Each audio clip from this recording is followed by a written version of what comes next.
multiple sources online in the mainstream boxing media are now reporting that Canelo Alvarez has withdrawn from his May 5th rematch with Gennady Golovkin.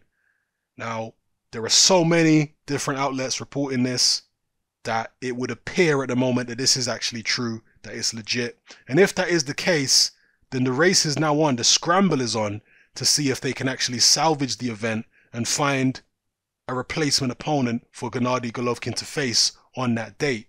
And many people have thrown their names into the hat, people like Demetrius Andrade. Apparently there is actually some truth to Spike O'Sullivan throwing his name in the hat to face Gennady Golovkin. Spike O'Sullivan is at least a HBO guy, so it's potentially a realistic possibility that Spike O'Sullivan would fight Gennady Golovkin. If Spike O'Sullivan was to fight Golovkin, I don't know how many tickets they could sell for that.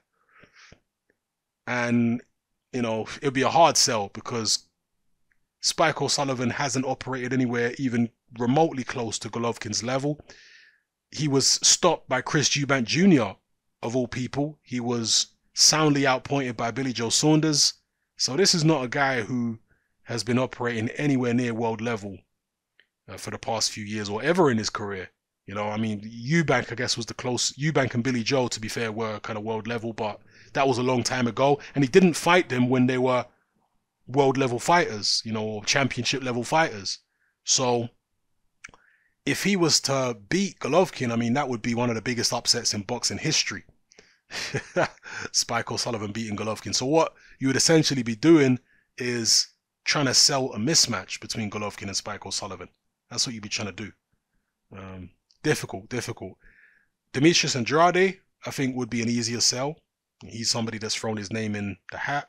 And I'm sure there are guys like maybe the Charlos and a bunch of other guys hanging around the middleweight division. Even Gilberto Ramirez, who's a super middleweight WBO champion, he threw his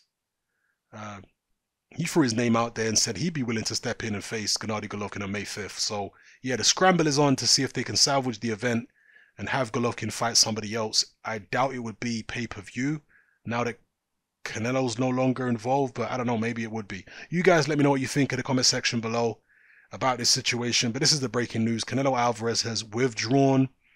Is this an admission of guilt, or is this a situation where him and Golden Boy have said, you know what, we're going to lose so much on pay-per-view sales, we're going to lose so much on ticket sales because of the fact that we've got to wait till May 18th for the hearing in front of the Nevada State Athletic Commission. So there's not enough time between then and May 5th to get all the tickets sold and maximize the revenue from pay-per-view. It just don't work as a business model when we have to leave things so late, you know, in terms of confirming the match going ahead.